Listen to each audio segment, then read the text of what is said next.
말씀의 제목은 공동체 신앙, 이런 제목입니다.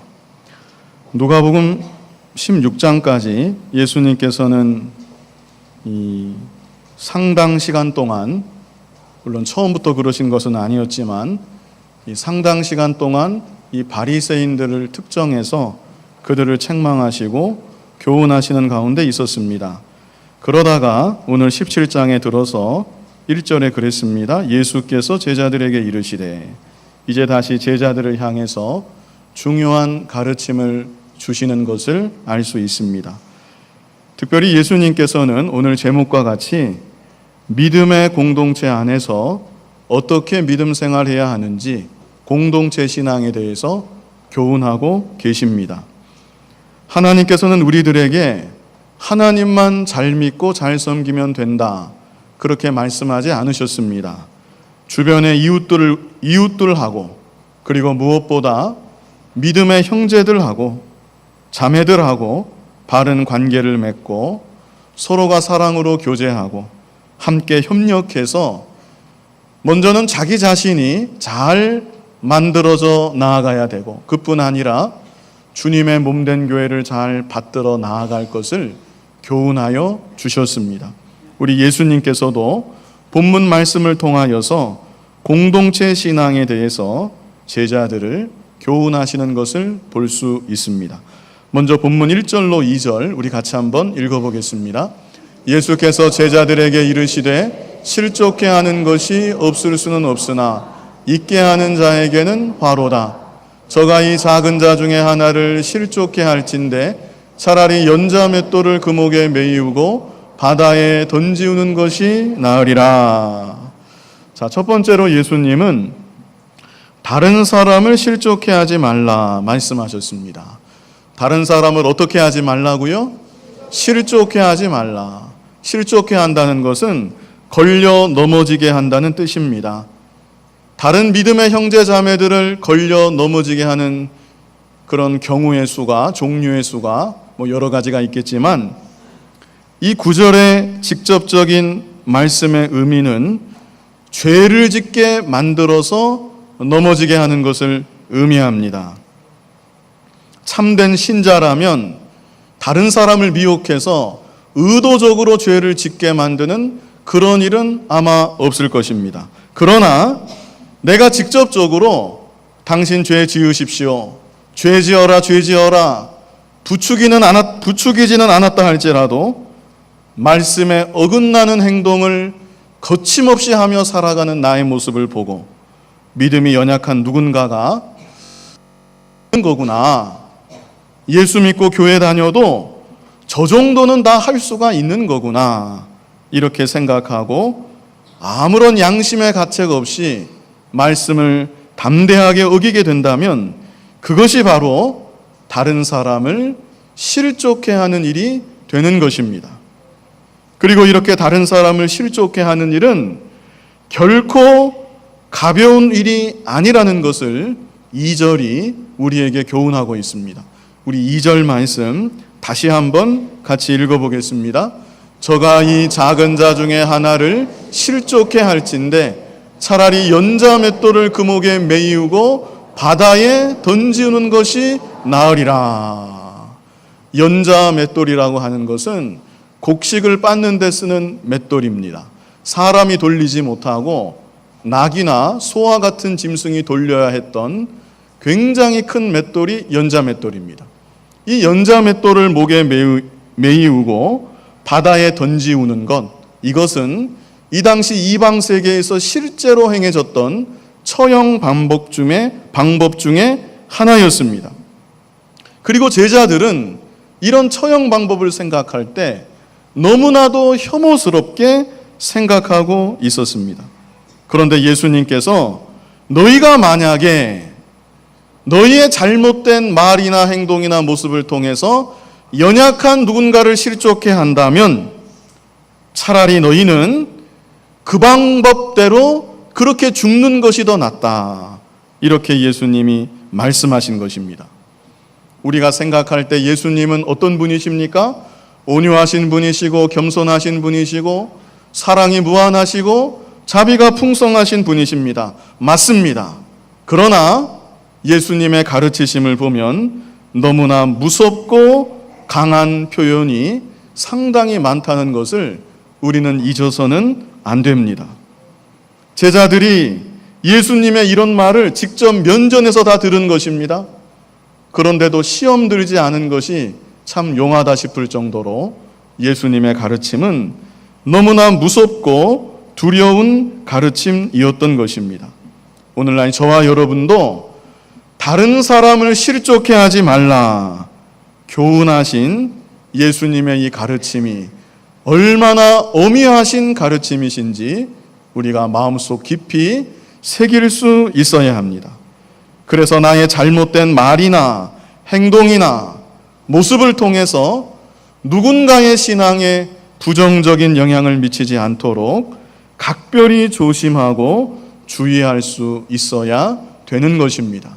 사도행전 20장 28절 말씀 우리 같이 한번 읽어보겠습니다. 너희는 자기를 위하여 또는 온 양떼를 위하여 삼가라.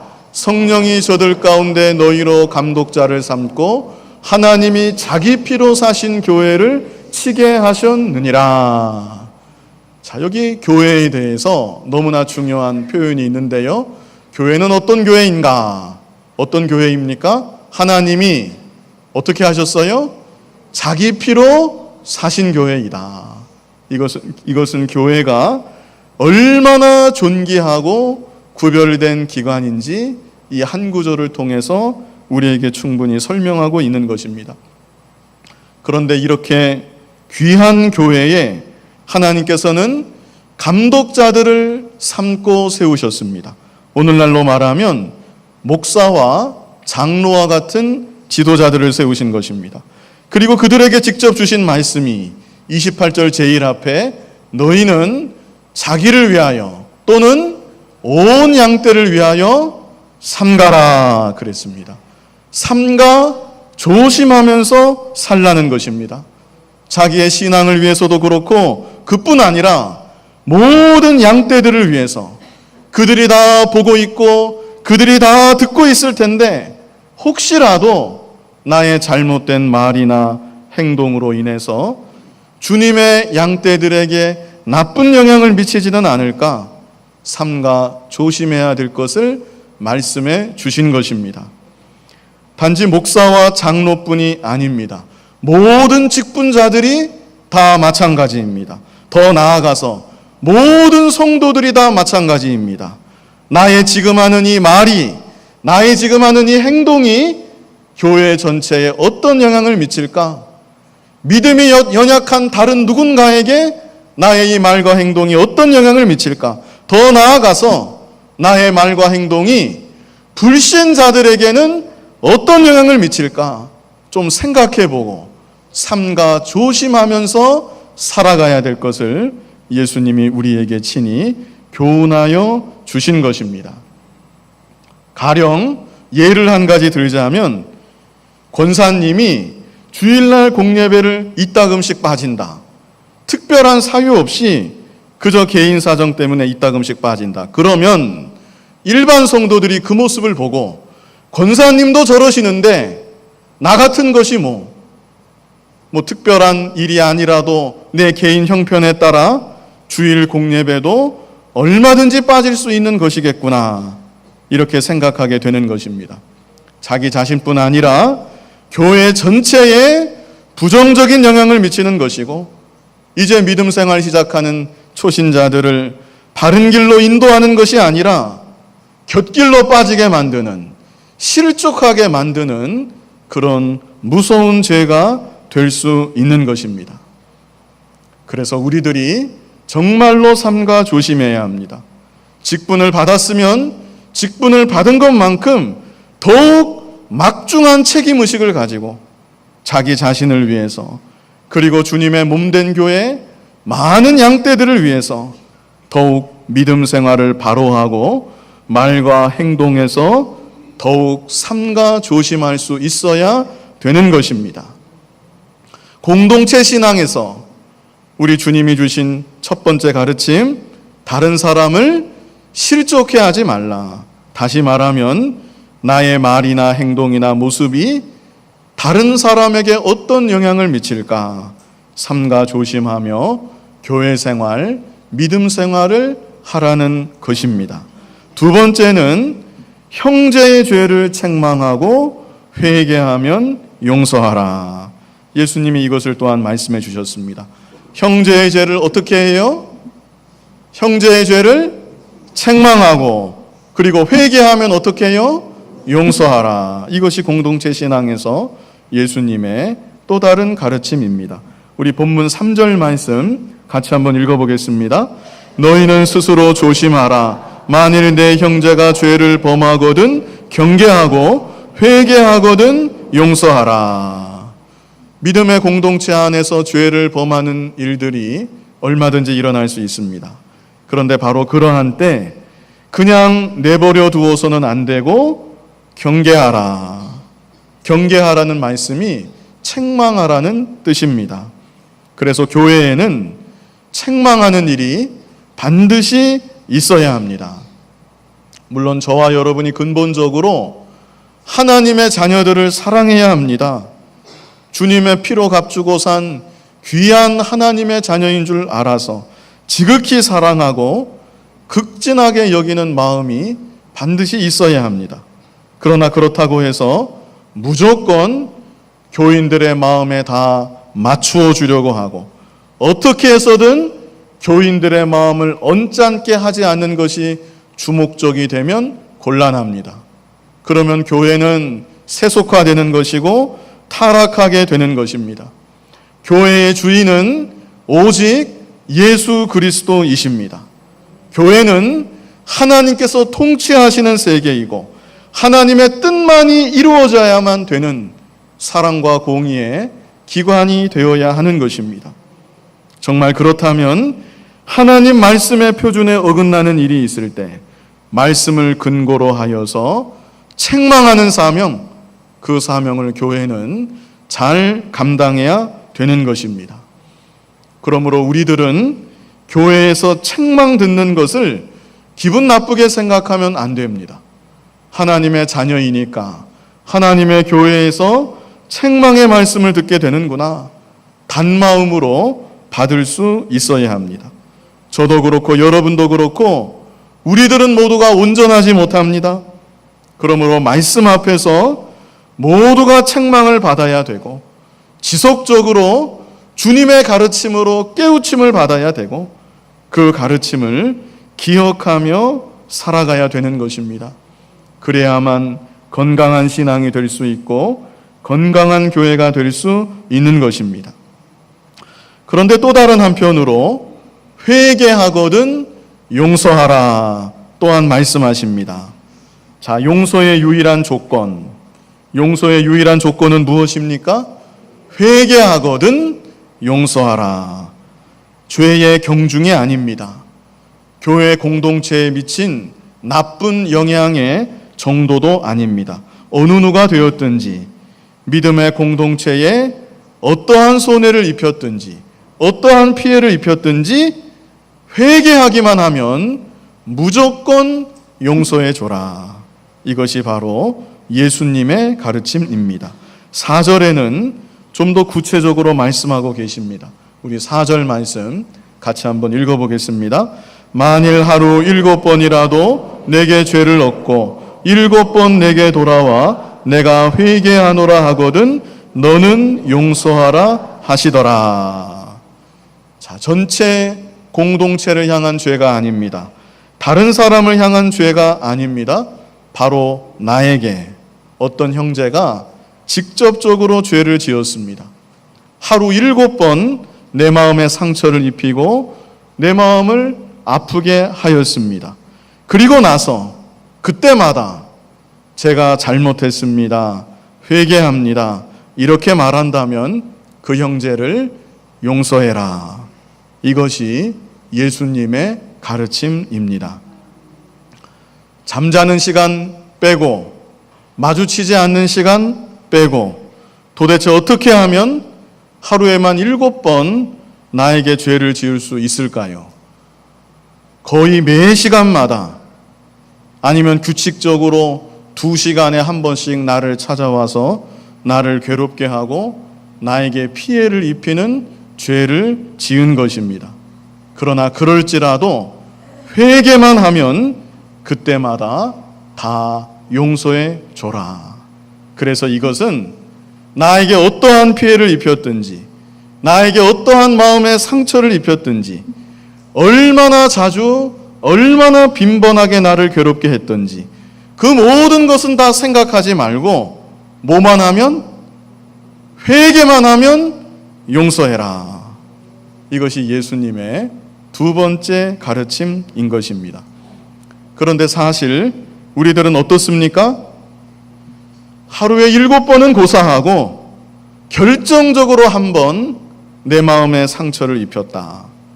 상처까지도 아니고 내 마음을 좀 언짢게 했다. 그러면 그것을 아예 없었던 것처럼 완전히 떨쳐낸다는 것이 결코 쉽지가 않습니다. 마음에 맺혀가지고 두고두고 생각이 나고 생각할 때마다 다시 마음이 섭섭하고 화도 나고 그것이 바로 연약한 우리들의 보편적인 모습입니다. 아마 제자들도 비슷했던 것 같습니다. 그래서 제자들이 예수님의 이 두 가지 가르침을 듣고 예수님께 간구하고 예수님이 간구에 대해서 답변하시는 내용이 5절로 10절에 기록이 되어 있습니다. 우리 먼저 5절 말씀 같이 한번 읽어보겠습니다. 사도들이 주께 여짜오되 우리에게 믿음을 더하소서 하니. 갑자기 제자들이라고 하지 않고 사도들이 그랬습니다. 이것은 사도들도 우리와 똑같은 연약하고 부족한 사람들이었다. 이 사실을 강조하는 것으로 보입니다. 그래서 사도들, 제자들이 예수님의 가르침을 듣다 보니까 도저히 예수님이 정하신 수준에는 도달할 수 없다는 것을 생각하게 되었습니다. 먼저 첫 번째 가르침은 무엇이었죠? 다른 사람을 어떻게 하지 말라고요? 실족해 하지 말라.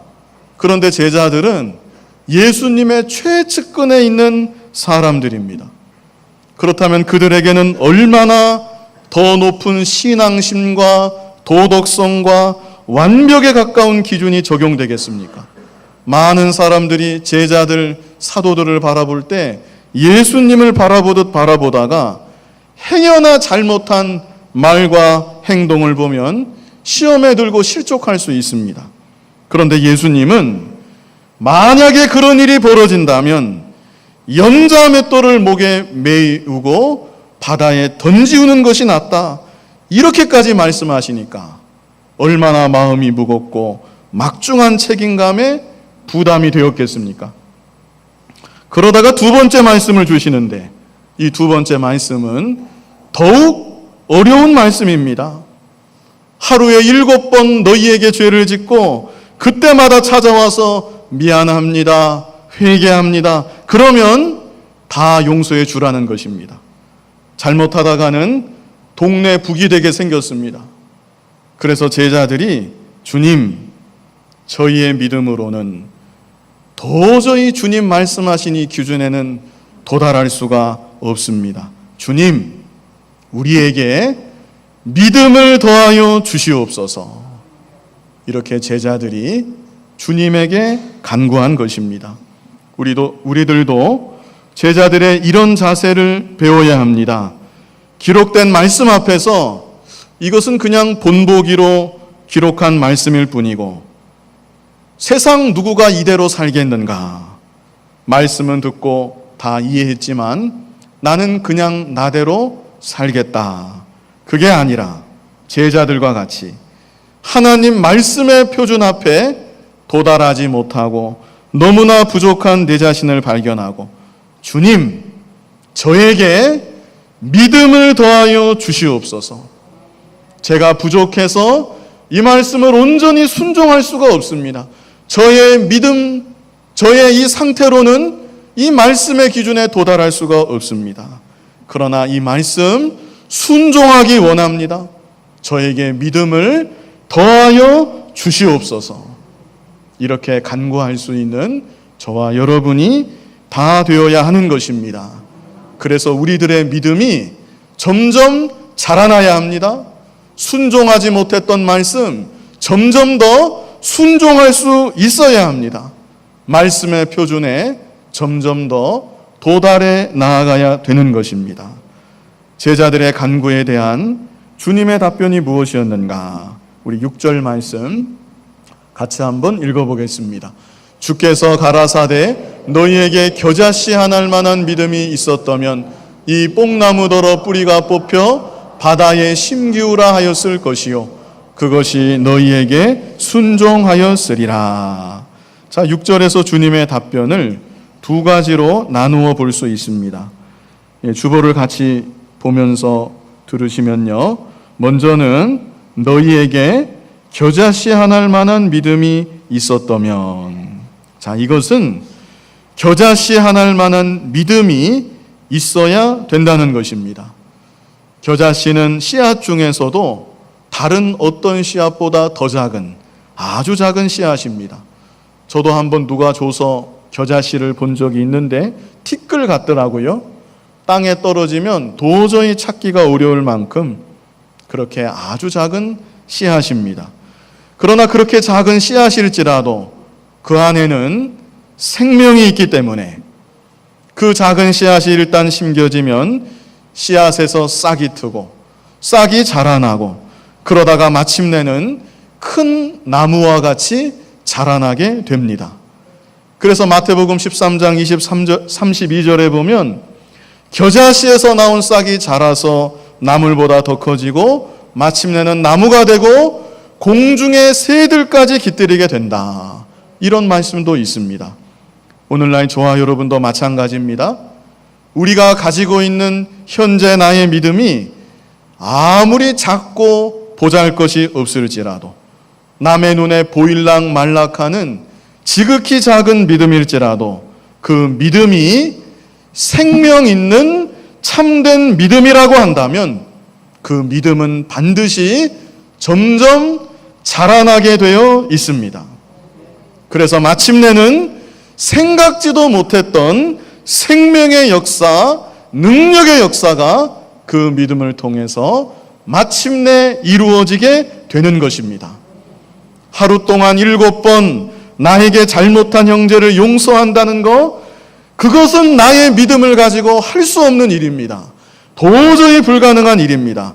그러나 너희 속에 아무리 작을지라도 생명 있는 믿음만 있다고 하면 지금 당장은 불가능해도 그 믿음이 점점 자라나서 그런 불가능한 일도 얼마든지 할 수 있다. 너희에게 죄짓고 잘못한 사람 깨끗하게 용서할 수 있다. 예수님께서 이것을 말씀하고 계신 겁니다. 그렇다면 생명 있는 참된 믿음은 어떤 믿음일까? 요한일서 5장 12절 말씀. 요한일서 5장 12절 같이 한번 읽어보겠습니다. 아들이 있는 자에게는 생명이 있고 하나님의 아들이 없는 자에게는 생명이 없느니라. 아멘. 하나님의 아들이 누구십니까? 예수 그리스도이십니다. 그러므로 예수님이 있는 자에게는 생명이 있고 예수님이 없는 자에게는 생명이 없느니라. 내 안에 누가 계시면, 예수님이 계시면 그 믿음은 생명 있는 믿음이고 아무리 외부적으로 화려하고 하는 일이 많은 것 같을지라도 예수님이 그 속에 안 계시면 그 믿음은 생명 없는 믿음, 아무런 역사도 없고 능력도 없는 믿음인 것입니다. 그러므로 저와 여러분이 나를 위해서 십자가에 달려 죽으시고 사흘 만에 부활하신 예수님, 그 예수님을 믿어야 합니다. 그 예수님 믿을 뿐만 아니라 부활하사 이제도 살아계신 그 예수님을 내 마음 가운데 모시고 살아가야 합니다. 그것이 바로 생명 있는 믿음이고, 저와 여러분이 그렇게 살아갈 때 우리의 삶 가운데 생명의 역사, 능력의 역사, 불가능한 것을 가능하게 만드는 기적의 역사가 나타나게 되는 것입니다. 예수님의 답변 두 번째는 이 뽕나무더러 뿌리가 뽑혀 바다에 심기우라 하였을 것이요 그것이 너희에게 순종하였으리라. 정말로 생명 있는 믿음이 있다고 하면 그 믿음을 가지고 어떤 일을 해야 하는가? 뽕나무 뿌리를 뽑아서 바다에 던져야 된다는 것입니다. 여기서 뽕나무 뿌리는 우리의 마음 가운데, 삶 가운데 고질적으로 박혀있는 죄악의 습관들을 가리키는 것입니다. 내 안에 뿌리 박혀있는 죄악의 습관들, 그것들은 고질적인 영혼의 병과 같습니다. 우리 육신도 병에 걸리면 기운을 제대로 쓸 수가 없습니다. 가령 큰 병에 걸려서 누워있다. 그러면 살아는 있어도 정상적인 활동을 할래야 할 수가 없습니다. 그러나 약을 먹고 그래도 안 되면 수술을 받아서 병의 요소를 다 제거하고 나면 그 사람이 회복이 되고 정상적인 활동을 비로소 할 수 있게 되는 것입니다. 마찬가지로 생명 있는 믿음이 있다 할지라도 뽕나무 뿌리같이 깊이 박혀있는 죄악의 습관이 있다고 하면 그 믿음은 제대로 역사할 수가 없습니다. 아무런 생명의 역사, 능력의 역사도 일어날 수가 없는 것입니다. 그러므로 우리들은 내 안에 박혀있는 뽕나무 뿌리와 같은 죄악의 고질적인 습관들이 무엇이 있는가 우리 스스로 살펴보고 그것들을 다 뽑아버릴 수 있어야 합니다. 어떤 사람은 재물에 대한 욕심, 또 어떤 사람은 쾌락에 대한 욕심, 그것이 뽕나무처럼 마음과 삶 가운데 깊이 박혀있는 경우가 있습니다. 혈기를 참지 못하는 것, 그것도 역시 뽑아버려야만 되는 뽕나무 뿌리와 같은 것입니다. 남을 미워하는 것, 시기하는 것, 환경에 원망하는 것, 그런 것들이 다 우리 안에 얽히고 설켜서 깊이 박혀있는 뽕나무 뿌리와 같은 것들입니다. 그런 것들을 하나씩 하나씩 뽑아버릴 때 생명의 역사가 있는 믿음의 사람, 공동체 안에서도 많은 사람들에게 선한 영향력을 미칠 수 있는 복된 사람이 될 수 있는 것입니다. 제가 전에도 화요 성경 공부인지 3일 예배인지 한번 말씀드렸던 것 같은데 공부할 때 저를 가르치셨던 교수님 가운데 인도 출신 교수님이 한 분 계셨습니다. 한 학기 동안 그분 수업을 다 듣고 기말 시험을 보는데 학생들이 답안지를 다 쓰고 제출하고 나갈 때마다 그 교수님이 학생들을 따라서 나가시는 거예요. 그리고 잠시 후에 들어오십니다.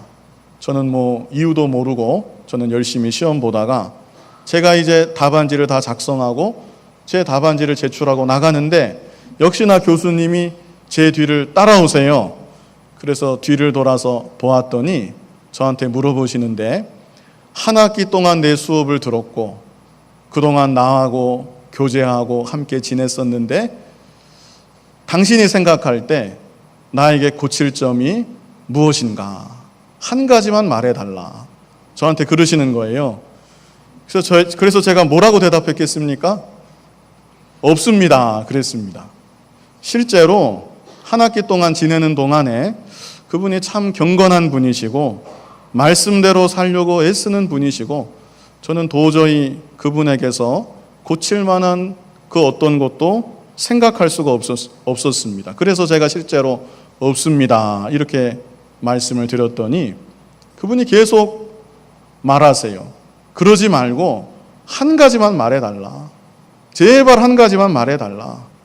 하도 그러셔서 그저 영양가 없는 말, 의례적인 몇 마디 하고 이렇게 겨우 빠져나왔던 그런 경험이 있었습니다. 지금 생각해보면 그분이 뽕나무 뿌리를 열심히 찾는 분이었구나 이런 생각이 듭니다. 제 생각에 그분은 본인이 아는 죄악의 습관들은 거의 다 뽑지 않았나 싶습니다. 그런데 그러함에도 남이 볼 때 자기에게 고쳐야 될 점이 무엇이 있을까? 그것이 궁금해서 어떻게 해서든지 다 찾아서 뽑아버리려고 그러셨던 것입니다. 저와 여러분도 이 세상 살아가는 동안에 내 안에 박혀있는 고질적인 죄의 습관들 하나씩 하나씩 찾아서 뽑아버릴 수 있어야 되겠습니다. 그럴 때 우리들을 통해서 생명의 역사, 능력의 역사가 나타날 수 있는 것입니다. 그렇다면 구체적으로 뽕나무 뿌리를 어떻게 뽑을 수 있을까요? 나의 힘과 의지로는 불가능합니다. 하나님의 은혜가 아니면 안 되는 것입니다. 그래서 우리가 할 수 있는 유일한 것은 하나님 앞에서 나의 죄를 자백하고 회개하는 것입니다. 그리고 하나님의 은혜와 도우심을 간구하는 것입니다. 하나님, 저에게는 이런 고질적인 나쁜 병이 있습니다. 뽕나무 뿌리와 같이 나의 삶 가운데 깊숙이 박힌 고질적인 죄의 습관들이 있습니다. 저의 힘과 의지로는 도저히 이것을 뽑아버릴 수가 없습니다. 하나님, 저에게 은혜를 주시고 저를 도우셔서 악한 죄의 습관들, 이 습관을 뽑아버릴 수 있도록 도와주시옵소서. 하나님의 은혜로 뽑아주시옵소서. 이렇게 간절히 기도하면 뽑힐까요? 안 뽑힐까요? 자신감이 없으신 것 같은데 뽑힐까요? 안 뽑힐까요? 반드시 뽑힙니다. 그걸 안 하니까 그대로 있는 것입니다. 너무나 깊숙이 박혀서 이게 과연 뽑힐 수 있을까? 그런 것도 하나님 앞에 죄를 자백하고 회개하고 간절히 소원하며 기도하면 어느 순간 하나님의 능력의 역사로 다 뽑히게 되는 것입니다. 고질적인 나쁜 습관 다 뽑아버릴 수 있습니다. 타고난 성격까지도 하나님의 능력으로 고칠 수가 있습니다. 아무쪼록 저와 여러분이 내 안에 박혀있는 고질적인 죄악의 습관들 하나님의 도우심으로 하나씩 하나씩 다 뽑아버리고 능력 있는 믿음의 사람들이 다 되어야 하겠습니다. 이제 마지막으로 7절로 10절까지 믿음을 더해달라는 제자들에게 무익한 종의 자세로 일하라, 이런 답변의 말씀을 또한 예수님이 주셨습니다. 예수님의 이 마지막 답변의 말씀은 믿음을 더하는 중요한 원리이기도 하고 동시에 공동체 신앙에서 중요한 믿음의 모습이기도 합니다. 먼저 7절 말씀 우리 같이 한번 읽어보겠습니다. 너희 중에 네게 밭을 갈거나 양을 치거나 하는 종이 있어 밭에서 돌아오면 저더러 곧 와 앉아서 먹으라 할 자가 있느냐? 있다는 말입니까? 없다는 말입니까? 네, 없다는 말이죠. 이 당시 종은 일을 다 마쳤다고 해서 주인이 밥 먹는데 함께 앉아서 먹는 법이 없었습니다. 8절도 같이 읽어보겠습니다. 도리어 저더러 내 먹을 것을 예비하고 띠를 띠고 나의 먹고 마시는 동안에 수종 들고 너는 그 후에 먹고 마시라 하지 않겠느냐. 이것이 바로 당시 종들의 너무나 당연하고 자연스러운 모습이었습니다. 9절에는 뭐라고 말씀했습니까? 명한대로 하였다고 종에게 살해하겠느냐. 종에게 살해하는 법은 없다는 것입니다. 주인의 명령대로 다 순종했다고 해서 종을 칭찬하고 종에게 살해하는 법이 없습니다. 왜 그렇습니까? 종은 당연히 주인의 명령대로 다 순종해야 마땅한 것입니다. 종에게는 의무만 있고 책임만 있을 뿐입니다. 10가지를 명령했는데 9가지 순종했다고 그것이 공로일 수 없습니다. 1가지 불순종했으면 1가지 불순종한 것으로 책망을 받아 마땅한 것입니다. 종은 주인에게 무조건 순종해야 된다는 거, 그 사실을 여기 말씀하고 있습니다. 그래서 결론적으로 10절 우리 같이 한번 읽어보겠습니다. 이와 같이 너희도 명령받은 것을 다 행한 후에 이르기를 우리는 무익한 종이라 우리의 하여야 할 일을 한 것뿐이라 할지니라. 자, 마지막 소절 우리가 다 암송해야 되겠습니다. 마지막 소절 한번 따라해 보시겠습니다. 우리는 무익한 종이라 우리의 하여야 할 일을 한 것뿐이라. 한 번 더요. 우리는 무익한 종이라 우리의 하여야 할 일을 한 것뿐이라. 저와 여러분이 하나님 앞에서 이런 중심으로 믿는 일을 해야 합니다. 믿음의 공동체 안에서도 이런 중심으로 믿는 일을 감당할 때 아무 문제될 것이 없습니다. 실족할 것도 없고 시험 들 일도 없는 것입니다. 사실 저와 여러분은 하나님 명령에 온전히 순종하며 살아가지도 못합니다. 순종 못하는 것이 순종하는 것보다 더 많을지도 모릅니다. 그런데 여기 10절에서 주님의 가르침은 너희가 설사 100% 순종했다 할지라도, 여기 10절에 그랬죠? 너희도 명령받은 것을 어떻게 해요? 다 행한 후에 이르기를. 그래서 너희가 하나님의 명령에, 하나님의 말씀에, 하나님이 주신 사명에 100% 순종하고 헌신하였다 할지라도 너희 입에서는 어떤 말이 나와야 됩니까? 우리는 무익한 종이라 우리의 하여야 할 일을 한 것뿐이라. 이렇게 고백해야 된다는 것입니다.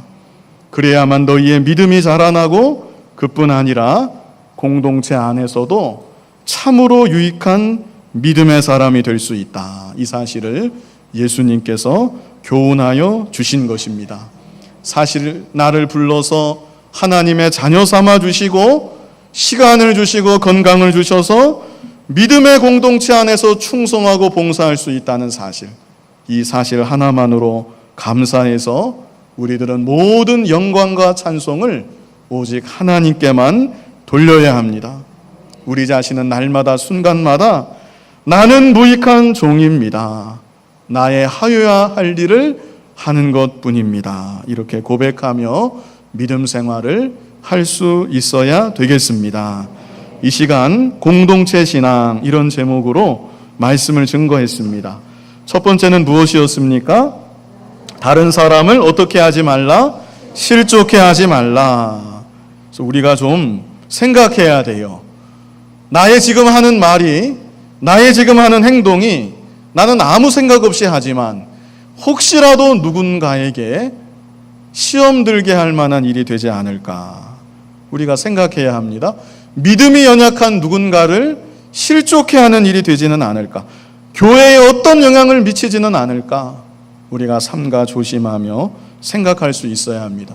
신앙의 연조가 깊어지면 깊어진 것만큼, 직분을 받았으면 받은 것만큼 자신의 말과 행동에 대해서 외식하자는 말은 아니고 삼가 더욱 조심할 수 있어야 되는 것입니다.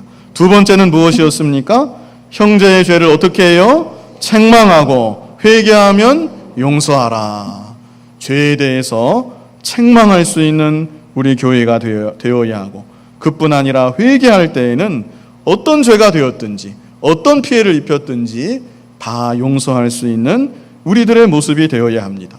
이런 예수님의 가르침을 들을 때에 제자들이 도저히 우리는 이 가르침의 수준에 도달할 수 없겠구나 싶어서 주님, 우리에게 믿음을 더하여 주시옵소서 이렇게 간구했습니다. 그때 주님의 답변이 세 가지였는데요. 먼저는 겨자씨앗 만한 믿음이 있어야 한다. 작지만 생명 있는 믿음이 먼저 너희에게 있어야 하고, 그리고 너희가 뽕나무 뿌리를 뽑아야 한다. 그래야만 너희 안에 생명의 역사, 능력의 역사가 나타날 수 있다. 마지막으로 중요한 것은 무익한 종의 자세로 일하라. 예수님이 이렇게 말씀해 주셨습니다. 예수님이 주신 가르침, 오늘날 우리들에게도 주신 가르침입니다. 우리가 주님의 가르치심을 마음으로 잘 받아서 이 말씀대로 순종하기를 힘쓰므로 생명의 역사, 능력의 역사가 있고 믿음의 공동체 안에서 더욱 빛을 발할 수 있는 저와 여러분의 모습이 되기를 간절히 바랍니다. 거룩하신 아버지 하나님, 우리들의 부족한 인격으로는, 우리들의 부주의한 말과 행동으로는 형제들을 실족해 할 수밖에 없습니다. 또한 우리들은 믿음이 없고 부족해서 한 번 나에게 잘못한 사람도 용서하기가 어려운, 잊어버리기가 어려운 너무나도 부족한 사람들입니다. 저희에게도 믿음을 더하여 주셔서 우리 믿음이 점점 자라남으로 주님의 가르침에 순종할 수 있는 저희들의 모습이 다 될 수 있도록 인도하여 주시옵소서. 생명 있는 믿음 되게 하여 주셔서 십자가를 지시고 부활하신 예수님을 참으로 믿게 하여 주시고, 부활하사 이제도 살아계신 예수님을 내 마음 가운데 모시고 살게 하여 주시고, 내 안에 뽕나무 뿌리와 같이 얽히고 설켜 있는 어느새 깊이 뿌리를 내린 악한 죄의 습관들 하나님의 능력으로 다 뽑아버림으로 생명의 역사, 능력의 역사가 있는 참된 성도로 하나님께만 영광 돌리며 무익한 종의 자세로 살아갈 수 있는 우리 모두가 되게 하여 주시옵소서. 예수님 이름으로 기도하옵나이다. 아멘.